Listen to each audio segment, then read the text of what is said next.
अंतर मन में ज्योति जगा लो, होगा दूर अंधेरा।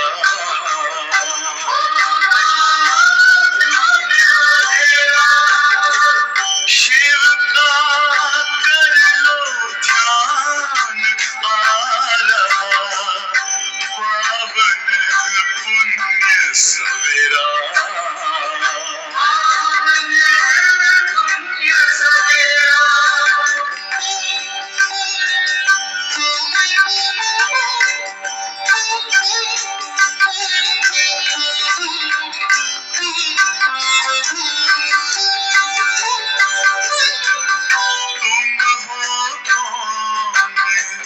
कहाँ से आए, अपने आप को जानो। राजयोग के द्वारा अपना परम पिता पहचानो। इसी राजपथ पर चलकर तुम पालो अपना बसेरा।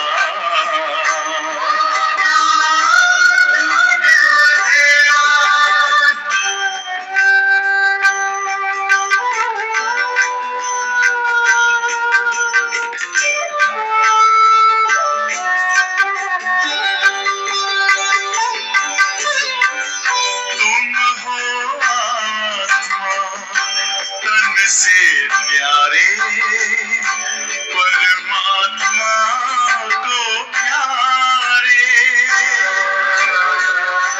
दिव्य गुणों को धारण करके योगी बनो दुलारे। ज्योति बिंदु ही तोड़ेगा ये माया मोह का घेरा।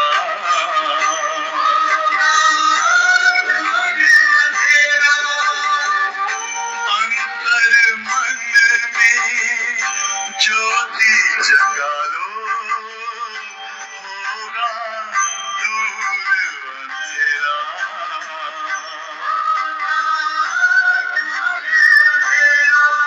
ओम शांति।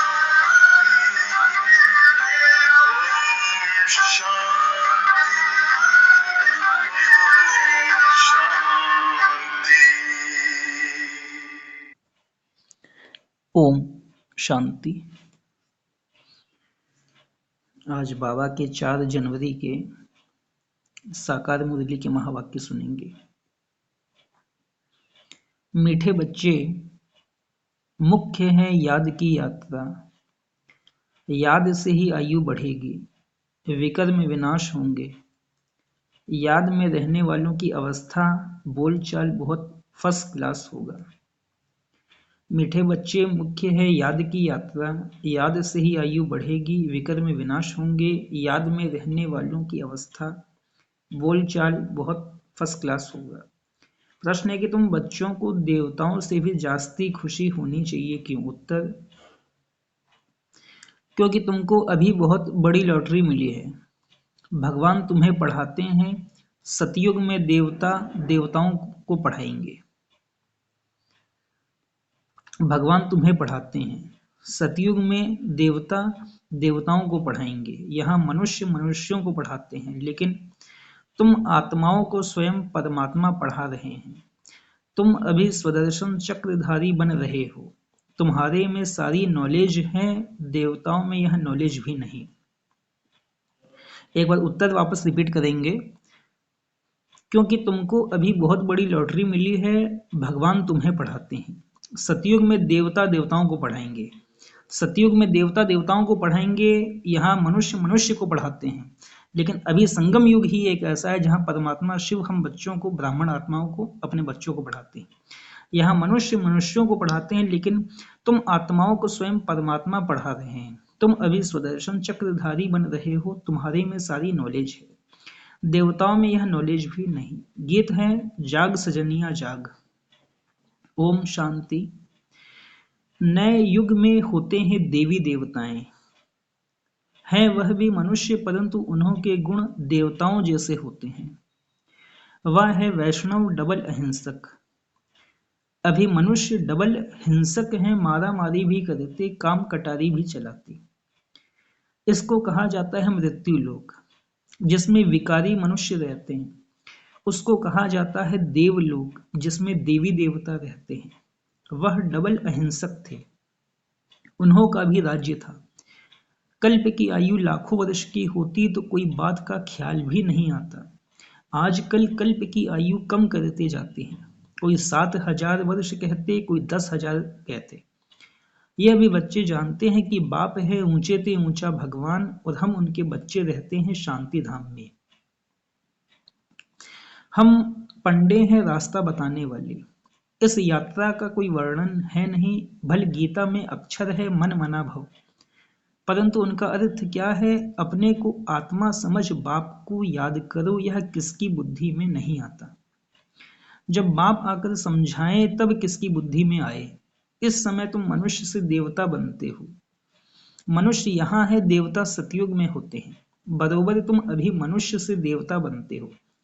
तुम्हारी यह ईश्वरीय मिशन है। निराकार परमात्मा को कोई मनुष्य तो समझ न सके। निराकार को हाथ पांव कहाँ से आया? श्री कृष्ण को हाथ पांव सब कुछ है। भक्ति मार्ग के कितने शास्त्र बनाए हैं।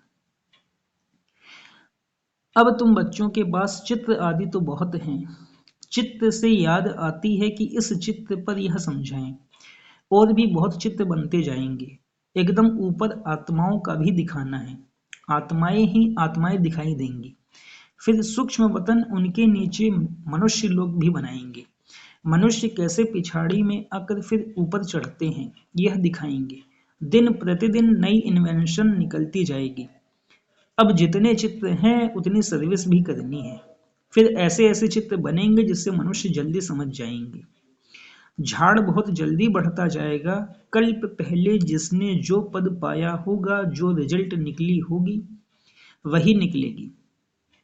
ऐसे नहीं कि पिछाड़ी में आने वाले माला के दाने नहीं बन सकते हैं, वह भी बनेंगे। नौधा भक्ति वाले रात दिन भक्ति में लगे रहते हैं, तब उन्हों को साक्षात्कार होता है। यहाँ भी ऐसे निकलेंगे, रात दिन मेहनत कर पतित से पावन बनेंगे। चांस सबको है, ऐसे नहीं पिछाड़ी में कोई रह जाए। ड्रामा ही ऐसा बना हुआ है जो कोई रह नहीं सकता। सब तरफ पैगाम देना है। शास्त्रों में है एक रह गया तो उल्हना दिया। यह चित्र अखबार आदि में भी पढ़ेंगे। तुमको भी निमंत्रण मिलते रहेंगे। सबको मालूम पड़ेगा कि बाप आया हुआ है। जब पूरा निश्चय होगा तब दौड़ेंगे। नामाचार निकलता ही रहेगा।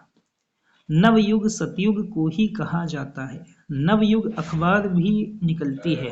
कहते हैं न्यू दिल्ली, परंतु न्यू दिल्ली में यह पुराना किला किचड़ा आदि हो न सके। अभी तो हर चीज टेढ़ी बाकी हो गई है। सतयुग में सब तत्व भी ऑर्डर में रहते हैं। यहाँ तो 5 तत्व भी तमो प्रधान है। वहां सब सतो प्रधान होते हैं, तो हर एक तत्व से सुख मिलता है। दुख का नाम भी नहीं, उसका नाम है स्वर्ग। यह सब बातें अब तुम समझते हो कि बरोबर अभी हम तमो प्रधान बन गए हैं। सतो प्रधान बनने के लिए पुरुषार्थ कर मंजिल पर चढ़ रहे हैं, और सब अंधियारे में है। सतो प्रधान बनने के लिए पुरुषार्थ कर मंजिल पर चढ़ रहे हैं, और सब अंधियारे में है। हम रोशनी में हैं। हम ऊपर जा रहे हैं और सब नीचे गिर रहे हैं। यह सब विचार सागर मंथन तुम बच्चों को करना है। शिव बाबा है सिखलाने वाला, वह तो मंथन नहीं करेंगे। ब्रह्मा को मंथन करना होता है।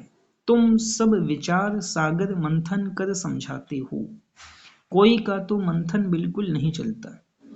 पुरानी दुनिया ही याद पड़ती है। बाबा कहते हैं पुरानी दुनिया को एकदम भूल जाओ, परंतु बाबा जानते हैं नंबरवार पुरुषार्थ अनुसार राजधानी स्थापन हो रही है। बाप कहते हैं मैं आकर राजधानी स्थापन कर बाकी सब को वापस ले जाता हूँ। वह लोग तो सिर्फ अपना अपना धर्म स्थापन करते हैं, उनके पिछाड़ी उनके धर्म के आते रहते हैं। उनकी क्या महिमा करेंगे? महिमा तो तुम्हारी है। आदि सनातन देवी देवता धर्म को ही हीरो हीरोइन कहा जाता है। हीरे जैसा जन्म और कौड़ी जैसा जन्म तुम्हारे लिए गाया हुआ है, फिर तुम एकदम चोटी से गिरकर एकदम नीचे आकर पड़ते हो।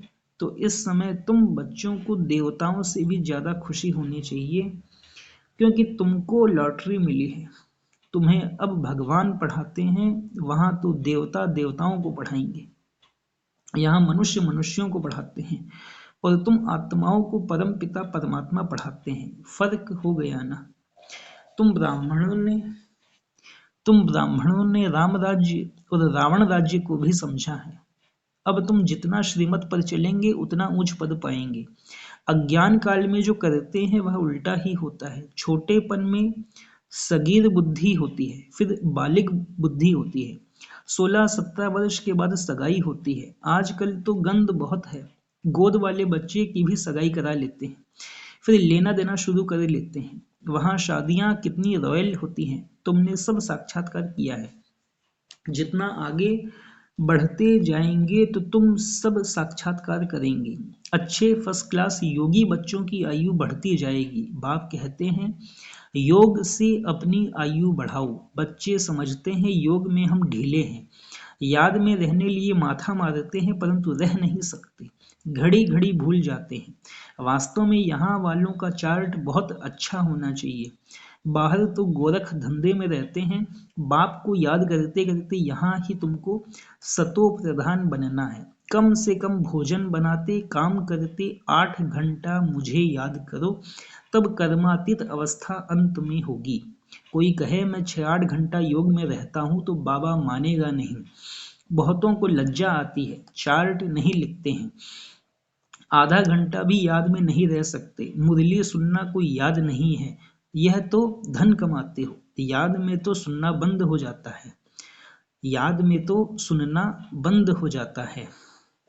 कई बच्चे लिख देते हैं याद में मुरली सुनी, परंतु यह याद थोड़ी ही है। बाबा खुद कहते हैं मैं घड़ी घड़ी भूल जाता हूँ, याद में भोजन करने बैठता हूँ। बाबा आप तो अभोक्ता हो। यह कैसे कहूँ बाबा, आप भी खाते हो, हम भी खाते हैं। कोई कोई बात में कहेंगे कि बाबा भी साथ है। मुख्य है याद की यात्रा। मुरली की सब्जेक्ट बिल्कुल अलग है। याद से पवित्र बनते हैं, आयु बढ़ती है। बाकी ऐसे नहीं कि मुरली सुनी तो बाबा इसमें था ना। मुरली सुनने से विकर में विनाश नहीं होंगे, मेहनत है। बाबा जानते हैं बहुत बच्चे बिल्कुल याद नहीं कर सकते हैं। याद में रहने वाले की अवस्था बोलचाल बिल्कुल अलग रहेगा। याद से ही सतो प्रधान बनेंगे, परंतु माया ऐसी है जो एकदम बुद्धू बना देती है। बहुतों की बीमारी उथल पड़ती है, मोह जो नहीं था वह उथल पड़ता है, फंस मरते हैं। बड़ी मेहनत का काम है। मुरली सुनना या सब्जेक्ट अलग है, यह है धन कमाने की बात। इसमें आयु नहीं बढ़ेगी, पावन नहीं बनेंगे, विकर में विनाश नहीं होंगे। मुरली तो बहुत सुनते हैं, फिर विकार में गिरते रहते हैं, सच नहीं बताते। बाप कहते हैं पवित्र नहीं रह सकते तो यहाँ क्यों आते हो? कहते हैं बाबा मैं अजामिल हूँ, यहाँ आऊँगा तब तो पावन बनूंगा। यहाँ आने से कुछ सुधार होगा, नहीं तो कहाँ जाएं? रास्ता तो यही है। ऐसे ऐसे भी आते हैं, कोई न कोई समय तीर लग जाएगा। बाबा यहाँ के लिए भी कहते हैं यहाँ कोई अपवित्र को नहीं आना चाहिए। यह तो इंद्र सभा है, अभी तक तो आ जाते हैं, एक दिन यह भी ऑर्डिनेंस निकलेगा। जब पक्की गारंटी करे तब अलाउ करें, तो समझेंगे यह तो ऐसी संस्था है कोई अपवित्र अंदर जा नहीं सकता। तुम बच्चे समझते हो यह किसकी सभा है? हम भगवान ईश्वर सोमनाथ बबूलनाथ के पास बैठे हैं, वही पावन बनाने वाला है। अभी आखिरीन में बहुत आ जाएंगे तो फिर कोई हंगामा आदि कर न सके। इस धर्म के जो होंगे वह निकल आएंगे। आर्य समाजी भी हैं हिंदू, सिर्फ मठ पंथ अलग कर दिया है। देवताएं होते हैं सतयुग में, यहाँ सब हिंदू हैं। वास्तव में हिंदू धर्म है नहीं, यह हिंदुस्तान तो देश का नाम है। तुम बच्चों को उठते बैठते चलते स्वदर्शन चक्रधारी बनना है। स्टूडेंट को पढ़ाई की याद रहनी चाहिए ना, सारा चक्र बुद्धि में है। देवताओं और तुम्हारे में थोड़ा फर्क रहा है। पक्के सुदर्शन चक्रधारी बन जाएंगे तो फिर विष्णु के कुल के बन जाएंगे। तुम समझते हो हम यह बन रहे हैं, वह देवताएं फाइनल हैं। तुम फाइनल तब होंगे जब कर्मातीत अवस्था हो। शिव बाबा तुमको सुदर्शन चक्रधारी बनाते हैं, उनमें नॉलेज है ना, वह है तुमको बनाने वाले। तुम हो बनने वाले, ब्राह्मण बन फिर देवता बनेंगे। अब यह अलंकार तुमको कैसे दें? अब तुम पुरुषार्थी हो, फिर तुम विष्णु के कुल के बनते हो। सतयुग वैष्णव कुल है ना, तो ऐसा बनना है तुमको, तो मीठा बनना है। ऐसा वैसा अक्षर बोलने से न बोलना अच्छा है। एक दृष्टांत है, दो लड़ते थे, सन्यासी ने कहा मुख में मुहलेरा डाल लो, कभी निकालना नहीं, रेस्पॉन्ड मिल न सके। 5 विकारों को जीतना कोई मासी का घर नहीं है। कोई तो अपना अनुभव भी बताते हैं, हमारे में बहुत क्रोध था, अब बहुत कम हो गया है, बहुत मीठा बनना है। कल तुम इन देवताओं के गुण गाते थे, आज तुम समझते हो हम यह बन रहे हैं। नंबरवार ही बनेंगे, जो सर्विस करेंगे उनका नाम जरूर बाबा भी लेंगे। रास्ता बताना चाहिए, हम भी पहले कुछ नहीं जानते थे, अब कितनी नॉलेज मिली है। जो अच्छी रीति धारण नहीं करते तो उनकी रिपोर्ट आती है, बाबा इनमें तो बहुत क्रोध है। बाबा जानते हैं यह रूहानी सर्विस नहीं कर सकते, तो फिर स्थूल सर्विस बाबा की याद में रहकर सर्विस करें तो अहो भाग्य। एक दो को याद दिलाते रहो, याद से बहुत बल मिलेगा। याद करने वाले को फिर चार्ट रखना है, चार्ट से मालूम पड़ जाता है। हर एक को बाबा सावधान करते रहते हैं। विश्व में शांति बहुत मांगते हैं, जरूर कभी विश्व में शांति थी, सतयुग में अशांति की कोई बात भी नहीं। स्वीट बाप स्वीट बच्चे सारे विश्व को स्वीट बनाते हैं। स्वीट बाप स्वीट बच्चे सारे विश्व को स्वीट बनाते हैं। कब बनाते हैं? अभी बनाते हैं, संगम युग में। अब स्वीट कहाँ है? मौत ही मौत लगा पड़ा है। यह खेल अनेक बार होता है और होता ही रहता है, एंड हो नहीं सकती, चक्र फिरता रहता है। अच्छा, मीठे मीठे सिकिलथे बच्चों प्रति माता पिता बाप दादा का याद प्यार और गुड मॉर्निंग। रूहानी बाप की रूहानी बच्चों को नमस्ते। रूहानी हम बच्चों की रूहानी माता पिता बाबा को भी पदम गुणा पदम गुणा पदम गुणा याद प्यार, गुड मॉर्निंग और नमस्ते नमस्ते नमस्ते। धारणा के लिए मुख्य सार, पहली पॉइंट है, विकर्म विनाश करने व आयु को बढ़ाने के लिए याद की यात्रा में जरूर रहना है। याद से ही पावन बनेंगे, इसलिए कम से कम 8 घंटा याद का चार्ट बनाना है। सेकंड पॉइंट है, देवताओं समान मीठा बनना है। ऐसा वैसा कोई शब्द बोलने के बजाय न बोलना अच्छा है। रूहानी व स्थूल सर्विस करते बाप की याद रहे तो अहो भाग्य। वरदान,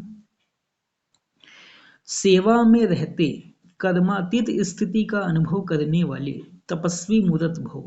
सेवा में रहते कर्मातीत स्थिति का अनुभव करने वाले तपस्वी मूर्त भव। समय कम है और सेवा अभी भी बहुत है। सेवा में ही माया के आने की मार्जिन रहती है। सेवा में ही स्वभाव संबंध का विस्तार होता है। स्वार्थ भी समाया होता है, उसमें थोड़ा सा बैलेंस कम हुआ तो माया नया नया रूप धारण कर आएगी। इसलिए सेवा और स्व स्थिति के बैलेंस का अभ्यास करो। मालिक हो कर्मेंद्रियों रूपी कर्मचारियों से सेवा लो। मन में बस एक बाबा दूसरा न कोई, यह स्मृति इमर्ज हो, तब कहेंगे कर्मातीत स्थिति के अनुभवी तपस्वी मूर्त। स्लोगन, कारण रूपी निगेटिव को समाधान रूपी पॉजिटिव बनाओ। कारण रूपी निगेटिव को समाधान रूपी पॉजिटिव बनाओ। अव्यक्ति साइलेंस द्वारा डबल लाइट फरिश्ता स्थिति का अनुभव करो। आज 4 जनवरी की पॉइंट है, फरिश्ता स्थिति का अनुभव करने के लिए किसी भी प्रकार के व्यर्थ और निगेटिव संकल्प, बोल व कर्म से मुक्त बनो। फरिश्ता स्थिति का अनुभव करने के लिए किसी भी प्रकार के व्यर्थ और निगेटिव संकल्प, बोल व कर्म से मुक्त बनो। व्यर्थ व निगेटिव, यही बोझ सदा काल के लिए डीप साइलेंस का अनुभव करने नहीं देता। व्यर्थ व निगेटिव, यही बोझ सदा काल के लिए डीप साइलेंस का अनुभव करने नहीं देता। अब व्यर्थ बोझ से सदा हल्के बन, डबल लाइट फरिश्ता बनो। अच्छा, ओम शांति।